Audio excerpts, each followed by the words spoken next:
नमस्कार। खाड़ी देशों की जब बात होती है तो सऊदी अरब और यूएई का नाम हमेशा साथ लिया जाता है। ये एक दूसरे को भाई बुलाते हैं। लेकिन सोचिए, क्या हो अगर यही दो भाई आपस में भिड़ जाएं?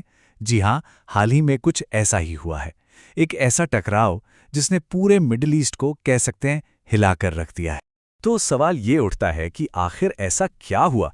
ये दो देश जो हमेशा एक दूसरे के साथ खड़े दिखते थे, अचानक आमने सामने कैसे आ गए? और इसमें सबसे हैरान करने वाली बात जानते हैं क्या है? ये लड़ाई उनकी अपनी जमीन पर लड़ी ही नहीं जा रही। बिल्कुल, इस पूरे टकराव का जो बैटलफील्ड है वो है एक तीसरा देश, यमन। इसे ही कहते हैं प्रॉक्सी वॉर। मतलब जंग तो हो रही है यमन में, लेकिन इसके पीछे के जो असली खिलाड़ी हैं वो सऊदी अरब और यूएई हैं।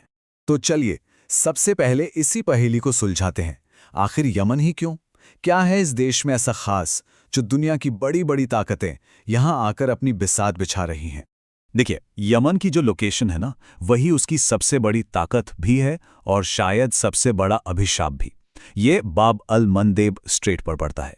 अब ये क्या है? ये एक बहुत ही जरूरी समुद्री रास्ता है। इतना जरूरी कि दुनिया का करीब 10% ट्रेड, जी हां 10%, इसी रास्ते से होकर गुजरता है। मतलब लाखों बैरल तेल, खरबों का सामान सब यहीं से। अब जरा सोचिए, अगर यमन एक स्टेबल देश बन जाए तो उसका इस रास्ते पर कंट्रोल होगा और वो एक बहुत बड़ी इकोनॉमिक पावर बन सकता है। और शायद यही वजह है कि कुछ एक्सपर्ट्स मानते हैं कि उसके पड़ोसी ही नहीं चाहते कि वो कभी पूरी तरह से स्थिर हो पाए। अच्छा, तो ये तो हुई बाहर की बात। अब जरा यमन के अंदर झांक कर देखते हैं कि वहां चल क्या रहा है। देखिए, वहां एक सिविल वॉर चल रही है, लेकिन ये कोई सीधी साधी लड़ाई नहीं है। ये तो आप कह सकते हैं एक युद्ध के अंदर एक और युद्ध है। मतलब कई सारे गुट हैं और हर गुट को कोई ना कोई बाहरी ताकत सपोर्ट कर रही है। तो मोटे तौर पर यहां 3 बड़े प्लेयर्स हैं। एक तरफ हैं हूती विद्रोही, जिन्हें ईरान का सपोर्ट है और इन्होंने उत्तरी यमन पर कब्जा कर रखा है। दूसरी तरफ है यमन की ऑफिशियल सरकार, जिसे इंटरनेशनली मान्यता मिली हुई है, और इसे कौन सपोर्ट कर रहा है? सऊदी अरब। और फिर आते हैं तीसरे खिलाड़ी, सदर्न ट्रांजिशनल काउंसिल या एसटीसी। ये एक अलगाववादी ग्रुप है और इसे सपोर्ट करता है यूएई। और बस यहीं से हमारी कहानी का असली टकराव शुरू होता है, सऊदी और यूएई के सपोर्ट वाले इन्हीं दो गुटों के बीच। अब देखिए, कुछ वक्त पहले तक जमीन पर सिचुएशन कुछ ऐसी थी। सऊदी के सपोर्ट वाली सरकार का काफी बड़े इलाके पर कंट्रोल था और वहीं जो यूएई की प्रॉक्सी थी यानी एसटीसी, वो एक बहुत छोटे से हिस्से तक ही सिमटी हुई थी। लेकिन पिछले कुछ ही महीनों में पूरा का पूरा नक्शा ही बदल गया है।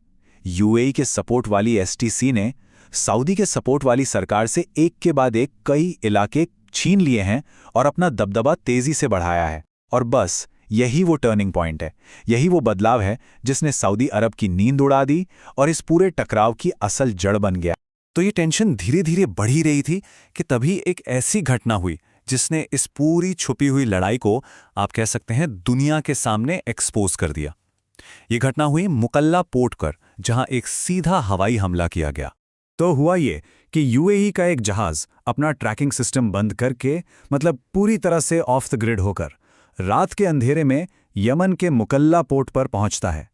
जहाज से भारी तादाद में आर्मर्ड व्हीकल्स और हथियार उतारे जाते हैं। ये सारा सामान किसके लिए था? जाहिर है यूएई के सपोर्ट वाले एसटीसी फाइटर्स के लिए।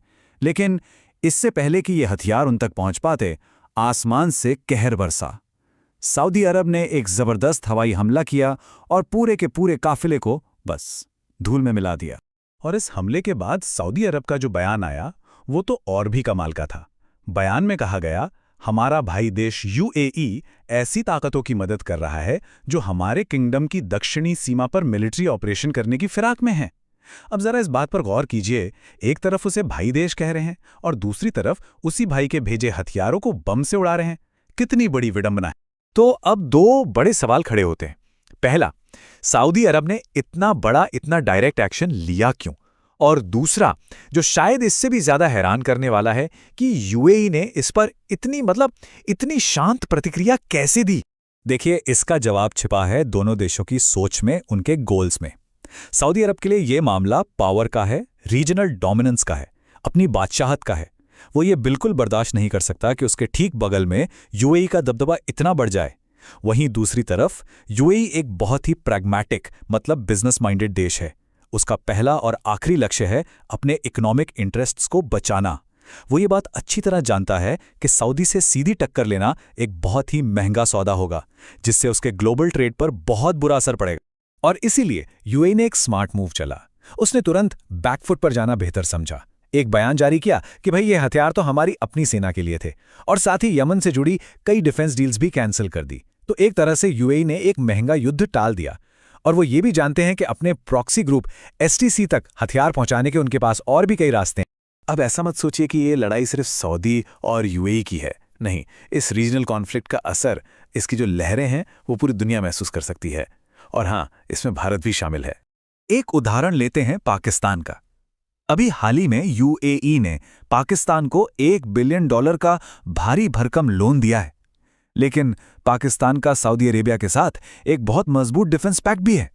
तो अब सोचिए, अगर कल को ये दोनों देश आमने सामने आ गए तो पाकिस्तान क्या करेगा, किसका साथ देगा? ये एक बहुत बड़ी डिप्लोमेटिक कशमकश है। और इसका असर हम और आप सब पे पड़ सकता है। पेट्रोल डीजल के दाम बढ़ना, सामान की शिपिंग में देरी होना, ये सब कहीं ना कहीं खाड़ी में होने वाली इस इंस्टेबिलिटी से जुड़ा हो सकता है। याद है वो बाबल मंदेब स्ट्रेट?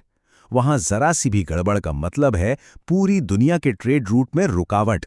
और जहां तक भारत की बात है, हमारे लिए तो ये सीधा सीधा ट्रेड और एनर्जी सिक्योरिटी का मामला है।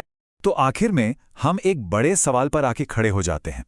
क्या ये बस एक छोटी मोटी झड़प थी जो अब शांत हो चुकी है, या ये मिडिल ईस्ट में एक नए कोल्ड वॉर की, एक नई तरह की दुश्मनी की बस शुरुआत है? खैर, इसका जवाब तो हमें आने वाला वक्त ही देगा।